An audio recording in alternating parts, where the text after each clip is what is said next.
হঠাৎ করে সমস্ত বাধা আমাদের কাছ থেকে চলে গেল। আমরা আর পচন নয়, আমরা সুস্থ জাতি হিসেবে, সবল জাতি হিসেবে দাঁড়াতে চাই।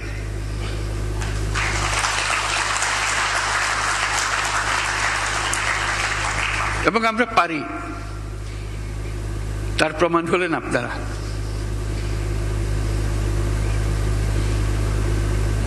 আপনাদের অনেকে এখন অনেকে এখানে আছেন যারা এখন ফার্স্ট জেনারেশন শিল্পপতি, অনেকে এখন সেকেন্ড জেনারেশন শিল্পপতি এসছেন।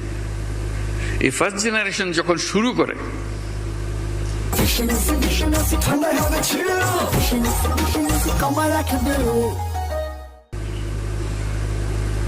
শিল্পপতি বললে তাদের লজ্জা পেত, আমি কি শিল্পপতি।